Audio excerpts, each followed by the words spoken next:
Hello बच्चों। तो Vihaan classes में आप सभी लोगों का एक बार फिर स्वागत है। तो हम लोग मित्रता निबंध पढ़ रहे हैं जो आपके आचार्य रामचंद्र शुक्ल जी द्वारा लिखा गया है। तो वहाँ पर हमने कल एक पैराग्राफ कंप्लीट किया था और वहाँ पर आपको दो इम्पॉर्टेंट गद्यांश हमने बताया था कि यहाँ पर आपको इम्पॉर्टेंट है, तो उसको आप लोग कंप्लीट कर लिए होंगे। आज हम लोग देखेंगे उसके आगे। छात्रावास में तो मित्रता की धुन सवार रहती है ना। यहाँ से हमें आज पढ़ना है। तो देखते हैं। छात्रावास में तो मित्रता की धुन सवार रहती है, मित्रता हृदय से उमड़ी पड़ती है। पीछे के जो स्नेह बंधन होते हैं उसमें ना तो उतनी उमंग रहती है ना उतनी खिन्नता। बाल मैत्री में जो मग्न करने वाला आनंद होता है, जो हृदय को बेधने वाली ईर्ष्या और खिन्नता होती है, वह और कहाँ। अब देखिए कहने का मतलब ये है कि जब कोई भी छात्र क्या होता है, बाहरी दुनिया से निकलकर है ना स्कूल की शिक्षा ग्रहण करने के बाद वह जब कॉलेज स्तर की शिक्षा ग्रहण करने के लिए जाता है, तो वहाँ पर वो अगर यदि छात्रावास में निवास कर रहा है तो सबसे ज़्यादा उत्साह वहाँ होता है मित्र बनाने की। सबसे ज़्यादा उत्साह किस बात की होती है? मित्र बनाने की होती है। और आप लोग तो अभी उस अवस्था में नहीं हैं कि छात्रावास की स्थिति देखे हों, या बहुत सारे बच्चे हो सकता है कि छात्रावास में रहकर पढ़ाई करते हो, तो वहाँ पर मित्र बनाने की होड़ लगी रहती है ना। कहने का मतलब एक व्यक्ति के कम से कम 30-30, 40-40 मित्र हो जाते हैं। ठीक, तो वहाँ पर इस तरीके की ये जो होड़ लगी रहती है, मतलब जो धुन सवार है ना, केवल और केवल क्या है, मित्र बनाने की ही लाइन में सब लोग लगे हैं। और क्या होता है, मित्रता हृदय से उमड़ी पड़ती है। मतलब क्या होता है कि दोस्ती निभाने का इतना ज़्यादा वो होता है, मतलब मित्र बनाने का इतना ज़्यादा उत्साह रहता है कि मित्रता क्या होती है, हृदय से स्वतः ही उमड़ती रहती है ना। फिर क्या है, पीछे की जो स्नेह बंधन होते हैं उसमें ना तो उतनी उमंग रहती है और ना उतनी खिन्नता, है ना। करें कि छात्रावास में पहुंचने के बाद क्या होता है कि हमारे जो पुराने स्नेह बंधन, मतलब जो हमारे सगे संबंधियों से हमारा लगाव है ना, जो प्रेम बंधन है, वो क्या होता है, उसमें उतना उत्साह नहीं रहता। उमंग मतलब क्या है, उल्लास। उमंग मतलब क्या होता है, उल्लास या मौज मस्ती, है ना।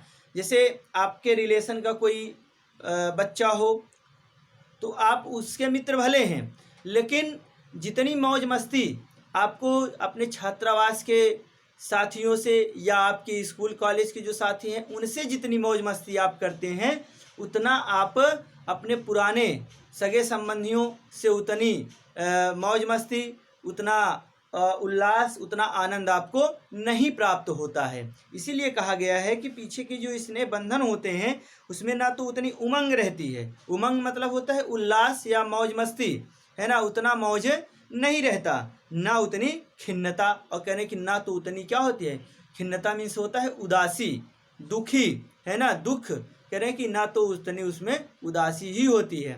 कैसे, अब यहाँ पर ये कहा है उदासी होने का क्या मतलब है। उदासी कहने का मतलब यहाँ पर ये है खिन्नता आने का, कि जैसे क्या होता है कि आपका कोई रिलेशन का आपका कोई मित्र है, वो आपसे भले नाराज़ हो जाए, लेकिन आप उतने उदास नहीं होते हैं जितना आपके कॉलेज का या आपके छात्रावास का या आपका जो हमेशा साथ रहने वाला जो साथी है, वो अगर आपसे नाराज़ होता है, आपसे दुखी होता है, या आपसे किसी तरीके से उसका मनमुटाव होता है, तो जितना उदास आप होंगे उतनी उदासी क्या होती है, हमें हमारे सगे संबंधियों के जो रिलेशन के रहने वाले हैं, जो पुराने हमारे स्नेह बंधन हैं, उससे उतनी उदासी हमें नहीं होती है।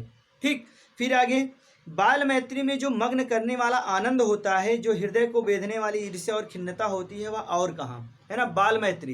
बाल मैत्री मतलब क्या है कि जिस स्थिति में अभी आप लोग हैं या और जो छोटे बच्चे हैं उनकी बात की जा रही है, कि जिस तरीके से एक बालक होता है उनकी जो मित्रता होती है वह तो और ही आनंद देने वाली होती है। ये कहा है ना कि मग्न करने वाला आनंद होता है ना, मतलब बहुत अधिक खुशी और बहुत ही आनंद देने वाली उनकी मित्रता होती है। वो कैसे है? देखिए, जैसे होता क्या है कि उन बालकों की जो मित्रता होती है वो ऐसे होती है, तुरंत क्या करेंगे, किसी बात के लिए नाराज़ होंगे, किसी बात के लिए नाराज़ होंगे। अब उसके बाद क्या होगा, कुछ ही समय बीतेगा, 10-15 मिनट, आधे घंटे, 1.5 घंटे या दोपहर तक, क्या होगा, फिर मानना मनाना शुरू हो जाता है ना। मानना मनाना क्या हो जाता है, शुरू हो जाता है। लेकिन जो युवा अवस्था के जो व्यक्ति हैं उनकी जो मित्रता है, यदि उसमें क्या होती है, ईर्ष्या खिन्नता आ जाती है, तो फिर उतनी जल्दी उसमें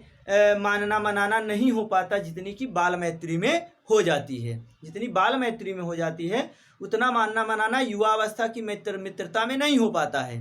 ठीक, इसीलिए यहाँ पर कहा है कि बाल मैत्री में जो मग्न करने वाला आनंद होता है, जो हृदय को बेधने वाली ईर्ष्या होती है, मतलब इस तरीके से मनमुटाव हो जाता है बाल मैत्री में कि यदि युवा अवस्था में उस तरीके की हो जाए तो फिर शायद दोबारा मित्रता के रूप में, मित्र के रूप में जुड़ना संभव ना हो पाए। लेकिन बाल मैत्री में ऐसा कुछ नहीं है। वहाँ पर अगर ईर्ष्या है, वहाँ पर अगर एक दूसरे से घृणा है, तो वो क्षण भर के लिए होती है ना। वो क्या होती है, क्षण भर के लिए होती है।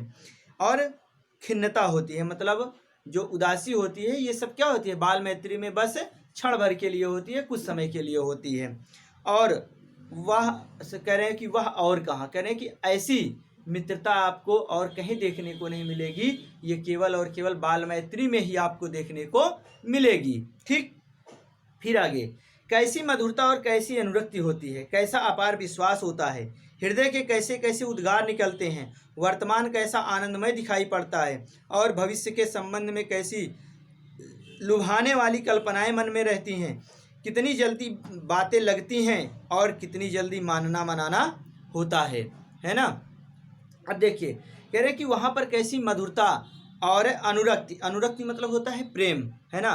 किस तरीके से बाल मैत्री में मधुरता होती है, कोमलता होती है और प्रेम होता है, और कैसा अपार विश्वास होता है, मतलब एक दूसरे पर इतना प्रगाढ़, इतना अपार विश्वास होता है कि व्यक्ति क्या करता है, अपने पूरे काम अपने मित्र के ऊपर ही छोड़ देता है ना। बहुत सारे स्थान पर आप लोग देखे होंगे कि जैसे स्कूल कॉलेज के ही टाइम का देख लें, किसी बच्चे का क्या है, अगर होमवर्क नहीं कंप्लीट है तो वो क्या करेगा, उसका मित्र उसका होमवर्क कंप्लीट करा देगा, है ना। अगर उससे बोल दिया कि तुम नहीं कर पाओगे तो हम कर देंगे, तो इतना विश्वास हो जाता है, इतना विश्वास हो जाता है कि हमारा ये मित्र, हमारा ये साथी हमारा होमवर्क जरूर कंप्लीट करा देगा, है कि नहीं। तो क्या है, इस तरीके का विश्वास करना कहाँ पर संभव हो पाता है, बाल मैत्री में ही होता है ना। बाल मैत्री में ये सब क्या होता है, मतलब कहते हैं कि प्रगाढ़ विश्वास जिसको बोला जाए, है ना, बहुत ही मजबूत विश्वास होता है बाल मैत्री में, कि अपने पूरे काम क्या होते हैं अपने दोस्त के ऊपर, अपने मित्र के ऊपर छोड़ देते हैं। ठीक, फिर आगे कह रहे हैं कि हृदय के कैसे कैसे उद्गार निकलते हैं, मतलब मन में कैसे कैसे विचार उत्पन्न होते हैं, किस तरीके से विचार उत्पन्न होते हैं, वर्तमान कैसा आनंदमय दिखाई पड़ता है, मतलब जिस समय आप उस बाल मैत्री में रहते हैं तो आपको वर्तमान बड़ा क्या होता है, आनंदमय दिखाई पड़ता है। आनंदमय दिखाई पड़ने का क्या मतलब है कि हमारा जीवन इसी तरीके से व्यतीत होगा, मतलब जिस तरीके से चिंता मुक्त, एक दूसरे की बातों पर विश्वास करना, ये सभी चीज़ें क्या होती हैं कि सोचकर किसी प्रकार की कोई चिंता नहीं होती, मतलब चिंता रहित जीवन हम लोग व्यतीत करते हैं। तो उस समय हमें जो होता है, वर्तमान जो हमारा होता है वो बड़ा आनंदमय दिखाई पड़ता है कि अब इससे ज़्यादा आनंद हमें जीवन में कभी नहीं मिल सकता है ना। जिस तरीके से आज क्या है कि अभी तो अब आप लोग इस स्थिति में पहुंच गए हैं कि आप लोगों को क्या है, चिंता करनी पड़ रही है ना। आगे बोर्ड की एग्ज़ाम, उसकी चिंता आप कर रहे हैं, लेकिन इसके पहले क्लास 8th तक आप लोग बिल्कुल टेंशन फ्री थे, है ना, किसी प्रकार की कोई चिंता नहीं।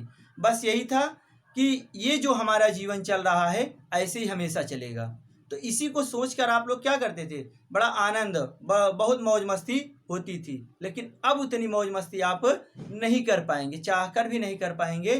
क्यों? क्योंकि अब आप अपने भविष्य के बारे में सोचना शुरू कर दिए हैं, है ना। तो इसीलिए क्या होता है, जो बाल मैत्री होती है उसमें वर्तमान जो होता है हमें वही आनंदमय दिखाई पड़ता है। फिर आगे, और भविष्य के संबंध में कैसी लुभाने वाली कल्पनाएं मन में रहती हैं। ठीक, मतलब क्या होता है कि जैसे भविष्य की लुभाने वाली कल्पनाएं, मतलब जब बाल मैत्री होता है ना, तो उसमें क्या होता है, जैसे दो बालक हैं और मित्र हैं, तो क्या होता है कि ऐसी ऐसी बातें वो आपस में करते हैं। जैसे बोलता है कि एक बोलेगा कि ऐसा है कि जब हम बड़े हो जाएंगे ना, बोलता है कि जब हम बड़े हो जाएंगे तो पुलिस बनेंगे, है ना, पुलिस बनेंगे, अगर तुम कुछ करोगे तो हम तुमको बचाएंगे, है ना। इस तरीके के विचार वहाँ आ रहे हैं। अब दूसरा कहेगा कि ऐसा है कि हम बड़े हो जाएंगे तो हम वकील बनेंगे, है ना, अधिवक्ता बनेंगे। तो उसमें क्या होगा, तो कहने का मतलब क्या है कि विचार ऐसे आ रहे हैं, विचार ऐसे आ रहे हैं कि जो एक दूसरे की मदद कर सकें, है ना। उसमें उनको अपना हित नहीं समझ में आ रहा है, उसमें उनको अपना हित नहीं समझ में आ रहा है। केवल क्या हित समझ में आ रहा है कि केवल और केवल उसमें अपने मित्र का हित देख रहे हैं, है ना। तो इस तरीके से जो भविष्य के बारे में वो कल्पनाएं करते हैं वो बहुत ही मज़ेदार होता है ना, उनकी बातें सुनने लायक होती हैं। फिर क्या होता है, कितनी जल्दी बातें लगती हैं और कितनी जल्दी मानना मनाना होता है। और वही मित्र जो इस तरीके की बातें सोच रहे हैं, पता लगा थोड़ी देर में क्या हो गया, वो कुछ बोला और बात लग गई। बात लगना मतलब क्या है कि कुछ बोला और उससे नाराज हो गए। फिर क्या होगा, फिर तुरंत मानना मनाना शुरू हो जाएगा, है ना। तुरंत क्या हो जाएगा, मानना मनाना शुरू हो जाएगा। और मानना मनाना भी इस तरीके से होता है कि सीधे सीधे उसी को बोले हैं, लेकिन बात को इस तरीके से घुमाएंगे, तुमको नहीं बोल रहे थे, वो तो उसको कह रहे थे, है ना। तो इस तरीके से भी क्या होता है, बातों को मानना मनाना हो जाता है। और ये केवल कहाँ होता है, बाल मैत्री में ही संभव है। फिर आगे, सहपाठी की मित्रता, इस उक्ति में हृदय के कितने भारी उथल पुथल का भाव भरा हुआ है। किंतु जिस प्रकार युवा पुरुष की मित्रता स्कूल के बालक की मित्रता से दृढ़, शांत और गंभीर होती है, उसी प्रकार हमारी युवा अवस्था के मित्र बाल्यावस्था के मित्रों से कई बातों में भिन्न होते हैं, है ना। देखिए, कह रहे हैं कि सहपाठी की मित्रता मतलब जो साथ पढ़ने वाले हमारे जो साथी हैं, है ना, जो साथ पढ़ने वाले हमारे साथी हैं, उनकी जो मित्रता है, कह रहे हैं कि वो क्या होता है कि हृदय में बहुत सारे भावों को भर देते हैं, है ना। मतलब बहुत सारे विचार उत्पन्न होते रहते हैं जब तक हम लोग क्या हैं, मित्र के रूप में पढ़ाई कर रहे हैं। जब हम सहपाठी हैं तब तक क्या होता है, हृदय में बहुत सारे विचार, बहुत सारी भावनाएं उत्पन्न हो जाती हैं। और क्या होता है, किंतु जिस प्रकार युवा पुरुष की मित्रता स्कूल के बालक की मित्रता से दृढ़, शांत और गंभीर होती है ना। कह रहे हैं कि जिस प्रकार से जो युवा पुरुष होता है उसकी जो मित्रता होती है वो थोड़ा दृढ़ होती है ना, दृढ़ होती है, शांत होती है और गंभीर होती है। तीनों बातें उसमें आपको देखने को मिलेंगी, तीनों बातें आपको देखने को मिलेंगी। और लेकिन जो स्कूल के जो सहपाठी की मित्रता होती है उसमें वो गंभीरता, वो दृढ़ता नहीं रहती है ना, उसमें वो दृढ़ता, वो गंभीरता नहीं रहती है। लेकिन जो युवा पुरुष होते हैं, जो युवा अवस्था में हैं, उनकी मित्रता में गंभीरता होती है, दृढ़ता होती है। मतलब अगर कोई बात कह रहे हैं तो उसको वो अपने मित्र के लिए जरूर पूरा करते हैं, ठीक। लेकिन बाल मैत्री में ऐसा नहीं है। बाल मैत्री में क्या है, तुरंत जो काम हो गया तो हो गया, नहीं तो फिर क्या है, अगर नहीं काम कर पाए तो तुरंत एक दूसरे से नाराज, फिर क्या होगा, फिर एक दो दिन बाद मानना मनाना, ये होगा। लेकिन युवा अवस्था की जो मित्रता होती है उसमें ऐसा नहीं है, उसमें गंभीरता है। फिर आगे, उसी प्रकार हमारी युवावस्था के मित्र बाल्यावस्था के मित्रों से कई बातों में भिन्न होते हैं, है ना। मतलब ऐसी बहुत सारी, कई सारी बातें होती हैं कि जो बाल्यावस्था की मित्रता और युवावस्था की मित्रता कई बातों में अलग होती है ना, कई बातों में भिन्न होते हैं। मतलब पहली चीज़ तो क्या है कि जो बाल्यावस्था की मित्रता होती है उसमें गंभीरता नहीं होती है ना, उसमें क्या होती है, गंभीरता नहीं होती है। और युवावस्था की मित्रता में आपको गंभीरता देखने को मिलेगी। उसके बाद क्या है कि बाल्यावस्था की मित्रता में क्या होता है कि तुरंत नाराज होना और मानना मनाना, लेकिन युवावस्था की मित्रता में ऐसा नहीं होता है ना, उसमें ऐसा नहीं होता है। उसमें क्या होता है, उसमें केवल और केवल गंभीरता होती है। हाँ, यदि नाराज हो रहे हैं तो फिर कुछ दिन के लिए नाराज हो जाएंगे, है ना, फिर कुछ दिन के लिए नाराज हो जाएंगे, लेकिन बाल मैत्री में आपको ऐसा देखने को नहीं मिलेगा। ठीक, अब आगे देखते हैं।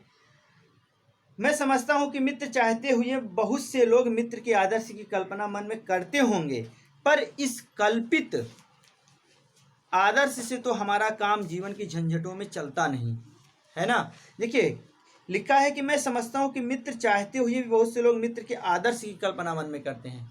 कहने का मतलब क्या है कि हम मित्र तो बनाना चाहते हैं, मित्र बना भी लेते हैं, लेकिन बाद में हम चाहते हैं कि मित्र के जो आदर्श हैं, है ना, एक मित्र के जो गुण हैं, ऐसे मित्र हमें प्राप्त होने चाहिए, ऐसे मित्र हमारे होने चाहिए। यही कहा है ना कि आदर्श मित्र के आदर्श की कल्पना मन में करते होंगे, है ना। मतलब मित्र बनाने के बाद आपको ये विचार आता होगा कि ऐसा है कि हमारा एक आदर्श मित्र होना चाहिए। आदर्श मित्र कहने का क्या मतलब, ऊपर हमने पढ़ चुका है, जो आप विश्वास पात्र मित्र की चर्चा किए थे हम लोग, उस तरीके के मित्र की कल्पना हम लोग करते हैं।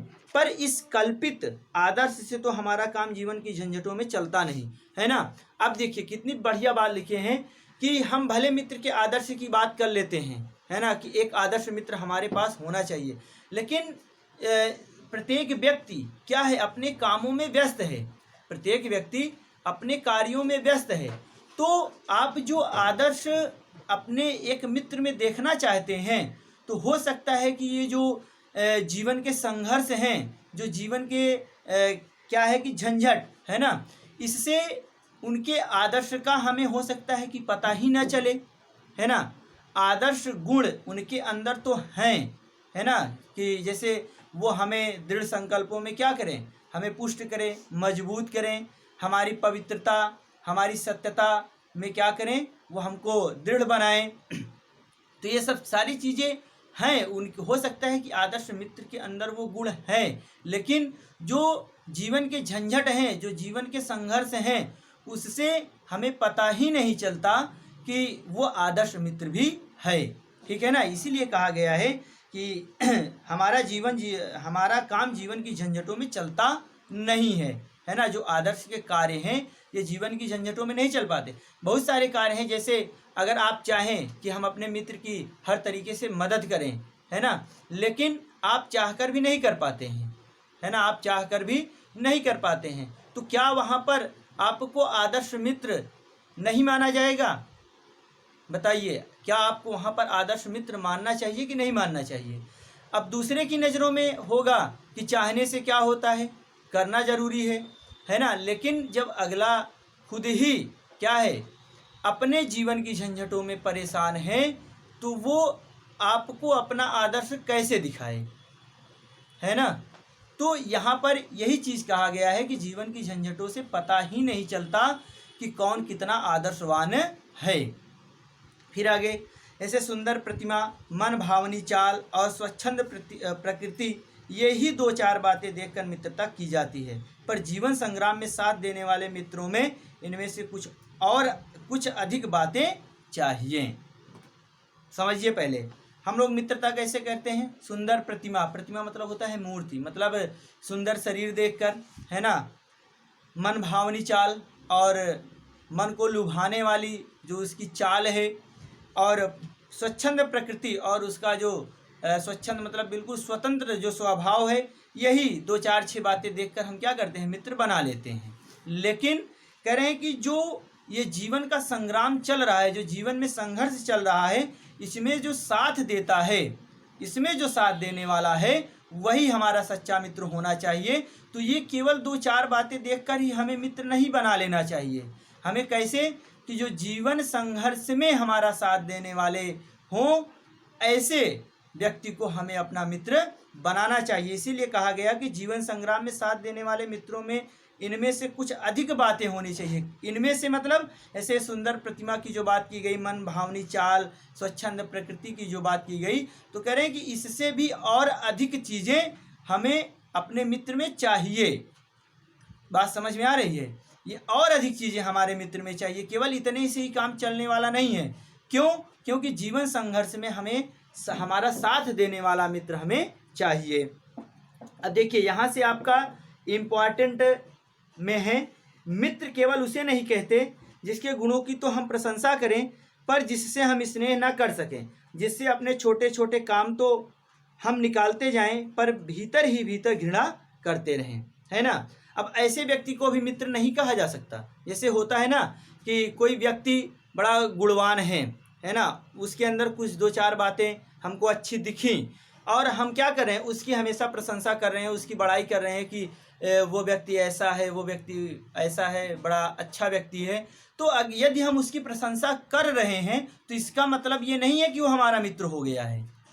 बात समझ में आ रही है? यदि हम उसकी प्रशंसा कर रहे हैं, यदि उसके अंदर दो चार गुण हैं, उसके गुणों की हम बड़ाई कर रहे हैं, तो इसका मतलब ये नहीं हो जाता है कि वो हमारा सच्चा मित्र है।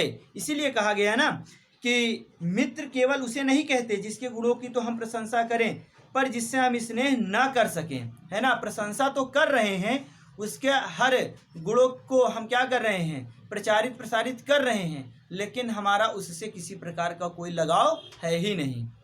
तो ऐसे व्यक्ति को भी हम मित्र नहीं कह सकते, है ना। ये तो हमारे संदर्भ में हुई। हो सकता है आपके संदर्भ में कैसे हो सकती है कि कोई व्यक्ति आपकी खूब प्रशंसा करे, खूब बड़ाई करे, आपके गुणों का बखान करे और आपसे उसका किसी प्रकार का कोई लगाव नहीं है, तो क्या वो आपका मित्र होगा? नहीं। ऐसे व्यक्ति को हम अपना सच्चा मित्र नहीं कह सकते। ठीक, फिर आगे क्या है, जिससे अपने छोटे छोटे काम तो हम निकालते जाएं पर भीतर ही भीतर घृणा करते रहें, है ना। कह रहे हैं कि उस व्यक्ति से क्या करें, हम अपना थोड़ा थोड़ा जो हमारा काम है उसको हम निकालते जाएं, हम अपना काम बनाते जाएं, लेकिन मन ही मन उससे क्या करें, घृणा करते रहें, ईर्ष्या करते रहें। तो ऐसे व्यक्ति या ऐसा व्यक्ति हमारा मित्र नहीं हो सकता। केवल इस बेस पर, इस आधार पर नहीं हो सकता कि हमारे गुणों को, हमारे अंदर जो दो चार गुण हैं, केवल उसकी प्रशंसा करके, है ना। उसके लिए और अधिक गुण की जरूरत पड़ेगी। मित्र सच्चे पथ प्रदर्शक के समान होना चाहिए। सच्चे पथ प्रदर्शक मतलब सच्चा मार्ग दिखाने वाला, है ना। मित्र कैसा होना चाहिए? सच्चा मार्ग दिखाने वाला होना चाहिए और जिस पर हम पूरा विश्वास कर सकें, है ना। मित्र कैसा होना चाहिए कि जिस पर हम पूर्ण विश्वास कर सकें। ठीक, ऐसा नहीं कि केवल और केवल प्रशंसा हमारी करता रहे और मन ही मन हमसे घृणा भी करता रहे, है ना। ऐसा मित्र नहीं। मित्र कैसा होना चाहिए? सच्चा पथ प्रदर्शक होना चाहिए, मतलब कि सच्चे मार्ग पर ले जाने वाला चाहिए। और कैसा होना चाहिए? जिस पर हम पूरा विश्वास कर सकें, मतलब एक दूसरे को आपस में विश्वास हो।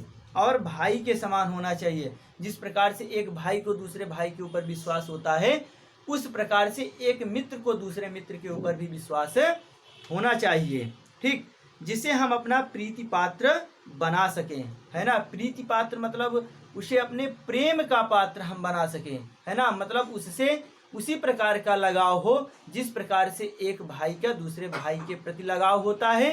ठीक, इस तरीके का हमारी क्या होनी चाहिए? मित्रता होनी चाहिए। हमारे और हमारे मित्र के बीच सच्ची सहानुभूति होनी चाहिए। सहानुभूति मतलब क्या है? सहानुभूति कहने का मतलब ये है कि उस व्यक्ति या अपने मित्र के दुख को हम अपना दुख समझें और हमारे दुख को हमारा मित्र अपना दुख समझे, हमारे सुख को अपना सुख समझे, है ना। ये क्या है? इसी को सहानुभूति बोला जाता है। फिर क्या है? ऐसी सहानुभूति जिससे एक के हानि लाभ को दूसरा अपना हानि लाभ समझे। कैसा होना चाहिए कि यदि हमारे मित्र की हानि हो रही है तो ये समझना चाहिए कि हमारी भी हानि हुई है। यदि हमारे मित्र का लाभ हो रहा है तो ये समझना चाहिए कि हमारा भी लाभ हो रहा है।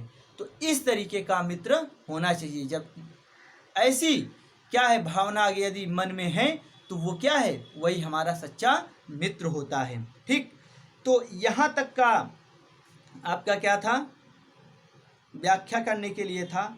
और एक चीज़ और देखिए यहीं पर, और जो अभी हमने पढ़ा है ना, हमारे और हमारे मित्र के बीच सच्ची सहानुभूति होनी चाहिए, तो हमारे से भी व्याख्या में दे सकता है। ठीक, अभी उसको आगे पढ़ा रहे हैं तो यहाँ तक कंप्लीट हो जाएगा। देखते हैं, मित्रता के लिए यह आवश्यक नहीं है कि दो मित्र एक ही प्रकार का कार्य करते हों या एक ही रुचि के हों। कहने का मतलब क्या है कि मित्रता के लिए कोई ज़रूरी नहीं है, मित्रता के लिए कोई ज़रूरी नहीं है क्या कि एक ही प्रकृति के, एक ही स्वभाव के व्यक्ति हों। ठीक, हो सकता है कि आपका कोई मित्र मैकेनिक हो और आप पढ़ाई कर रहे हैं, मतलब एक मैकेनिक और एक छात्र की क्या है, मित्रता है ना। तो विभिन्न प्रकार के, मतलब विभिन्न गुणों को रखने वाले, भिन्न गुणों को रखने वाले, भिन्न स्वभाव के व्यक्ति भी क्या हैं, आपस में सच्चे मित्र हो सकते हैं, है ना। ये कोई ज़रूरी नहीं है कि आप जो वर्क कर रहे हैं, जो काम कर रहे हैं, आपका मित्र भी वही काम करता हो तभी हम सच्चे मित्र बन पाएंगे, तो ये भी ज़रूरी नहीं है। जैसे आगे देखते हैं कि इसी प्रकार प्रकृति और आचरण की समानता भी आवश्यक या वांछनीय नहीं है। मतलब कह रहे हैं कि इसी प्रकार स्वभाव और जो आपका आचरण है ना, जो आपका आचरण है, यह भी वांछनीय, मतलब यह भी जरूरी नहीं है सच्चे मित्र होने के लिए, है ना। क्यों? क्योंकि कह रहे हैं कि दो भिन्न प्रकृति के मनुष्यों में बराबर प्रीति और मित्रता रही है ना। दो किसमें रही है? दो भिन्न प्रकृति के, मतलब दो भिन्न स्वभाव के, दो अलग अलग स्वभाव के व्यक्तियों में भी क्या रही है? मित्रता रही है, मित्रता खूब निभी है। कैसे? एग्जाम्पल दे रहे हैं, जैसे राम धीर और शांत प्रकृति के थे, है ना। भगवान राम को आप लोग सभी लोग जानते होंगे। तो भगवान राम जो थे वो क्या थे? बहुत ही धैर्यवान थे, शांत स्वभाव के व्यक्ति थे, है ना। लेकिन लक्ष्मण कैसे थे? लक्ष्मण कैसे थे? लक्ष्मण उग्र और उद्दंड स्वभाव के थे, है ना। मतलब काफ़ी क्रोधी थे, काफ़ी उद्दंड प्रकृति के थे। लेकिन आप देखें तो पूरे के पूरे 14 साल, पूरे के पूरे 14 साल क्या हुआ है? पूरे के पूरे 14 साल ये हुआ है कि दोनों भाई क्या हैं? एक साथ रहे हैं और किसी प्रकार का कोई मनमुटाव नहीं हुआ। दोनों लोगों को एक दूसरे पर प्रगाढ़ विश्वास था, है ना। बहुत ही दृढ़ विश्वास था दोनों लोगों को। तो क्या था यहाँ पर? दो भिन्न प्रकृति के, दो भिन्न स्वभाव के व्यक्ति थे, लेकिन उनमें क्या थी? एक भाई तो कम कहें, वो मित्र अधिक थे, है ना। भाई कम कहें, वो मित्र अधिक थे। ठीक, फिर उसके बाद क्या था? पर दोनों भाइयों में अत्यंत प्रगाढ़ स्नेह था। उदार तथा उच्चासय कर्ण और लोभी दुर्योधन के स्वभाव में कुछ विशेष समानता नहीं थी। सोचिए आप कि कर्ण कैसा व्यक्ति था? बहुत ही बड़ा दानवीर, है ना। उच्चासय मतलब उच्च विचारों वाला था, है ना। लेकिन दुर्योधन कैसा था? दुर्योधन उद्दंड प्रकृति का, लोभी, है ना, और काफी ईर्ष्यालु, मतलब बिल्कुल विभिन्न भिन्न स्वभाव के थे। लेकिन दुर्योधन और कर्ण में भी क्या हुआ है? पूरी की पूरी उनकी मित्रता, उनकी दोस्ती खूब चली है ना। आप देखे होंगे कि महाभारत के युद्ध में कर्ण दुर्योधन की तरफ से ही युद्ध किया था। ठीक, तो क्या था? यहाँ पर भी बिल्कुल भिन्न प्रकृति के, बिल्कुल भिन्न स्वभाव के दो व्यक्तियों की भी मित्रता हुई है, पर उन दोनों की मित्रता खूब निभी। फिर उसके बाद यह कोई बात नहीं कि एक ही स्वभाव और रुचि के लोगों में ही मित्रता हो सकती है।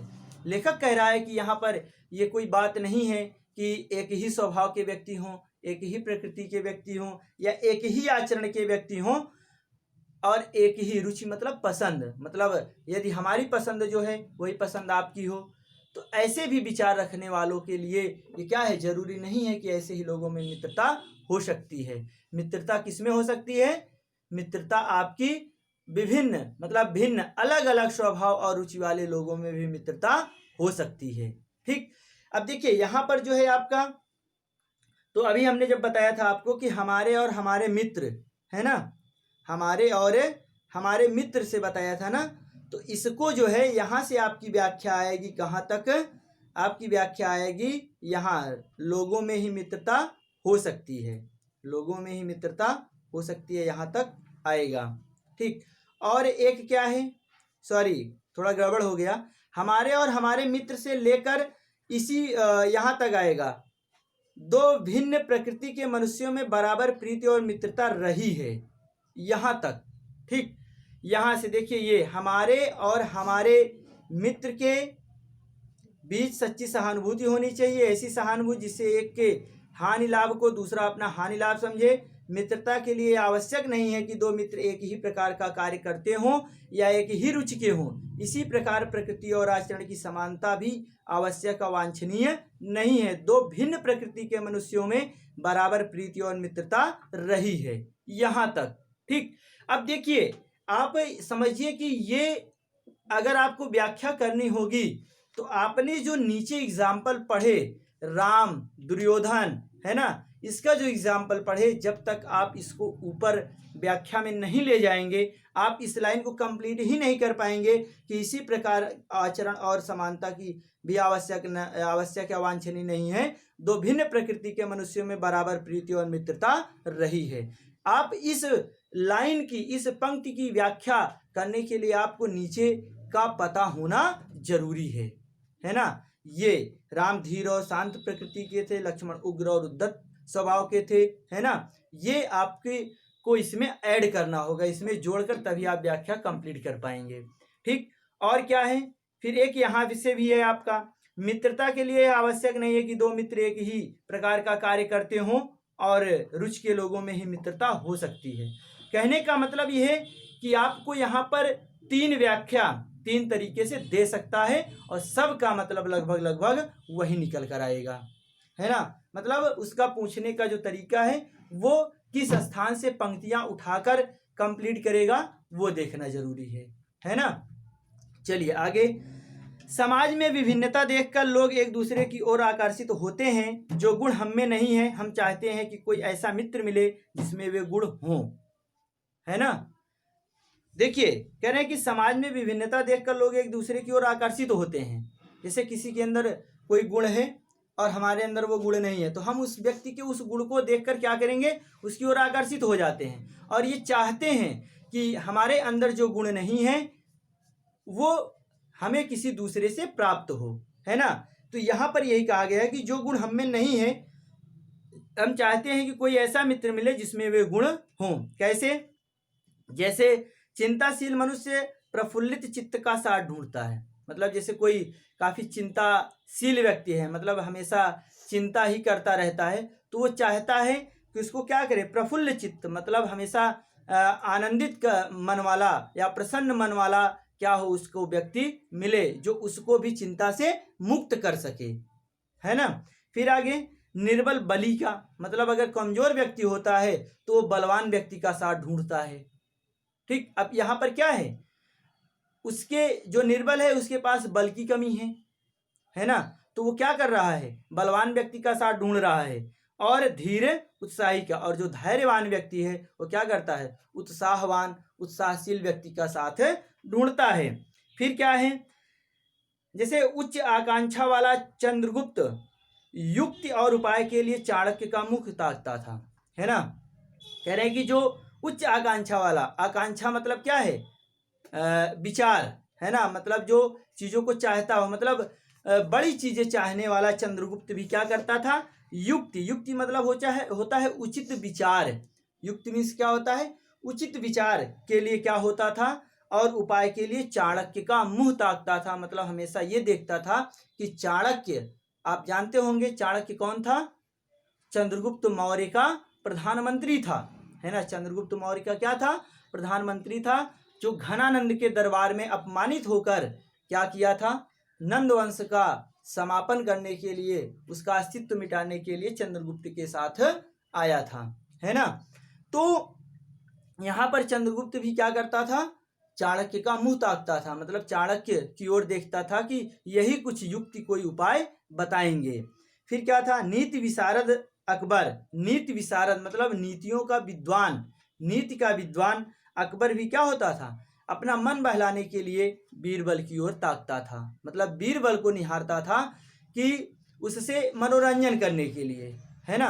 तो इस तरीके से जिस व्यक्ति के पास जो गुण नहीं होता है वो चाहता है कि उसके साथ कोई ऐसा व्यक्ति आए कि उसके गुणों को वो ग्रहण कर सके, या क्या करे, उससे वो उस व्यक्ति को वो उससे कुछ सीखने का मौका मिले। तो ऐसे लोग भी क्या होते हैं, ऐसे मतलब विभिन्न गुणों के लोग भी या किसी जिसके पास जो चीज़ें नहीं हैं, जो गुण नहीं है, वह दूसरे व्यक्ति से उसको चाहता है। ठीक, फिर आगे, और समाज में विभिन्नता देखकर यहाँ से है बीरबल की ओर देखता था, है ना। चलिए आगे, मित्र का कर्तव्य इस प्रकार बताया गया है, उच्च और महान कार्यों में इस प्रकार सहायता देना, मन बढ़ाना और साहस दिलाना कि तुम अपनी निज की सामर्थ्य से बाहर काम कर जाओ। अब सोचिए, पहले कहा है कि मित्र का कर्तव्य इस प्रकार बताया गया है, मतलब मित्र का कार्य कैसे बताया गया है कि उच्च और महान कार्यों में इस प्रकार सहायता देना, मतलब जो सच्चा मित्र होगा वो क्या करेगा, वो आपको बड़े कार्यों में, महान कार्यों में क्या करेगा, आपकी सहायता दे। मन बढ़ाना, यदि आप क्या कर रहे हैं, निरुत्साही हो रहे हैं तो आपका उत्साह बढ़ाए, और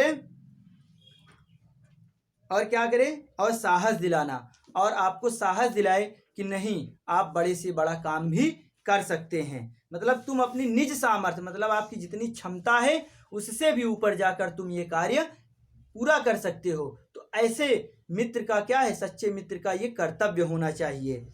यह कर्तव्य उसी से पूरा होगा जो दृढ़ चित्त और सत्य संकल्प का हो, है ना। कह रहे हैं कि ये जो कार्य है, ये जो कर्तव्य है सच्चे मित्र का, वही कंप्लीट कर सकता है, वही पूरा कर सकता है जो स्वयं भी क्या हो, दृढ़ मन वाला हो, दृढ़ हृदय वाला हो, और क्या हो, सत्य संकल्प का हो, मतलब क्या करे कि उसके जो संकल्प हैं वो भी सच्चे हों।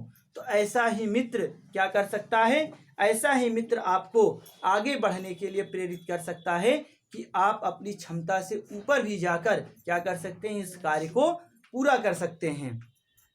फिर आगे जैसे दिया है कि इससे हमें ऐसे ही मित्रों की खोज में रहना चाहिए। तो हमें कैसा करना चाहिए, अभी तक ऊपर आपने जितनी चीज़ें पढ़ा विश्वास पात्र मित्र के बारे में, है ना, कि और जिस व्यक्ति के पास जो गुण नहीं होते हैं, दूसरे व्यक्तियों के पास वो गुण है तो उसको प्राप्त करने में, है ना। और क्या पढ़ा हमने कि दूसरों की, मतलब दूसरों जो हमारी प्रशंसा करे और हमसे स्नेह न करे, तो इन सब चीज़ों से बचते हुए हमें क्या करना चाहिए, मतलब ऊपर जितना भी सच्चे मित्र के बारे में बताया गया है, हमें ऐसे ही मित्र की खोज में हमेशा रहना चाहिए। ठीक, फिर आगे क्या है, और जिनमें हमसे अधिक आत्मबल हो, मतलब आत्मशक्ति क्या हो, हमसे ज़्यादा हो, जिसमें उसी व्यक्ति का हमें साथ ढूंढना चाहिए। ऐसा क्यों बोला, क्योंकि जो आत्मबल, जिसके अंदर आत्मबल अधिक होगा, जो मजबूत दृढ़ चित्त वाला होगा, सत्य संकल्प वाला होगा, वही तो हमें निज सामर्थ्य से ऊपर उठने के लिए, कार्य करने के लिए, कार्य पूरा करने के लिए प्रेरित कर सकता है। ठीक, तो इसीलिए जो हमसे अधिक आत्मबल वाला हो, ऐसे व्यक्तियों का हमें साथ करना चाहिए। हमें उनका पल्ला उसी तरह पकड़ना चाहिए जिस तरह सुग्रीव ने राम का पल्ला पकड़ा था, है ना। बताइए, सुग्रीव ने क्या किया था, राम का साथ अंत तक नहीं छोड़ा। सुग्रीव ने राम का साथ अंत तक नहीं छोड़ा। ये कहानी आप लोग अच्छी तरीके से जानते हैं कि क्या है, रामचरितमानस में तुलसीदास जी ने भी इसको अच्छी तरीके से वर्णित किया है, वाल्मीकि जी ने अपने रामायण में भी इसको वर्णित किया है। तो यहाँ पर अब वो कहानी पूरी राम कथा हमें नहीं सुनाना है, आपको सुग्रीव और राम की मित्रता के बारे में अच्छी तरीके से पता है। तो जिस तरीके से सुग्रीव ने क्या किया था, अब बताइए, सुग्रीव क्या थे, राम के सामने कुछ भी नहीं थे, बिल्कुल तुच्छ थे, है ना। लेकिन राम के अंदर क्या था, दृढ़ चित्त वाले थे, है ना, साहसी व्यक्ति थे, आत्मबल उनके अंदर था, सभी गुण उनके अंदर विद्वान थे और विद्यमान थे। इसीलिए सुग्रीव ने राम का साथ नहीं छोड़ा, है ना, राम का साथ इसीलिए नहीं छोड़ा तो जिस तरीके से सुग्रीव ने रामचंद्र जी का साथ पकड़ा था, उसी तरीके से हमें भी ऐसे ही मित्र की खोज करनी चाहिए। मित्र हो तो प्रतिष्ठित और शुद्ध हृदय के हों, है ना। प्रतिष्ठित हो मतलब जिसका समाज में मान सम्मान हो, उनके कुछ आदर्श हों, और क्या हो, बिल्कुल हृदय जो मन है वो शुद्ध होना चाहिए। मृदुल मतलब बिल्कुल कोमल, और पुरुषार्थी हो मतलब पुरुषार्थी मतलब परिश्रमी हो, ठीक। और शिष्ट और सत्यनिष्ठ हो मतलब उनके अंदर शिष्टता होनी चाहिए, और सत्यनिष्ठता मतलब उनके अंदर सत्यता भी होनी चाहिए, जिससे हम अपने को उनके भरोसे पर छोड़ सकें, है ना। जिससे हम क्या करें, अपने को उनके भरोसे छोड़ सके, ऐसा मित्र होना चाहिए, है ना। नहीं तो अगर सुग्रीव को विश्वास ना होता राम के ऊपर, तो बताइए बाली से युद्ध करने के लिए क्यों जाते। आपको पता है कहानी कि बाली और सुग्रीव क्या थे, दोनों भाई थे और एक ही जैसे दिखते थे। तो रामचंद्र जी ने सुग्रीव से कहा कि ऐसा है, बाली से आप युद्ध करिए और मैं दूर से ही उसको बाण से मार दूंगा।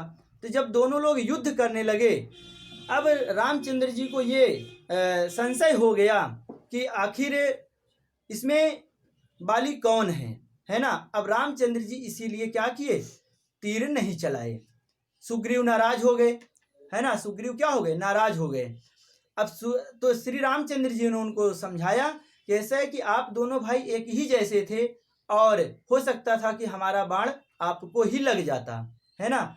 सोचिए, फिर रामचंद्र जी ने उनको समझाया, कहा कि ऐसा है, फिर से जाइए युद्ध करने के लिए, फिर से जाइए युद्ध करने के लिए। अब जो व्यक्ति एक बार मार खा कर आया हो, और सोचिए कि वो दोबारा फिर कैसे जाए, लेकिन क्या था, श्री रामचंद्र जी के ऊपर उसको विश्वास था। फिर दूसरी बार क्या हुआ, गले में एक माला पहन कर गए सुग्रीव, ठीक, ताकि इससे पहचान बनी रहे। तो उससे क्या हुआ, तब श्री रामचंद्र जी ने क्या किया, बाली का वध किया। समझ रहे हैं। तो क्या था, सुग्रीव को रामचंद्र जी के ऊपर पूरा विश्वास था, है ना। तो इस तरीके से हम अपने पूरे कार्य को क्या करें, अपने मित्र के भरोसे छोड़ सके, हमें ऐसा मित्र चाहिए, ठीक। फिर क्या है, और यह विश्वास कर सके कि उनसे किसी प्रकार का धोखा ना होगा, मतलब ये भी विश्वास होना चाहिए कि हमको उनसे किसी प्रकार का धोखा नहीं मिलेगा, ठीक। तो इस तरीके से हमें मित्र की खोज करनी चाहिए, ठीक। तो आज इतना ही, और जितना हमने आपको इम्पोर्टेंट बताया है इसकी आप व्याख्या करेंगे, ठीक। फिर हम आपसे मिलते हैं अगले वीडियो में, इसको आगे कंटिन्यू करेंगे। तब तक आप लोग इसको अच्छे से कंप्लीट करें।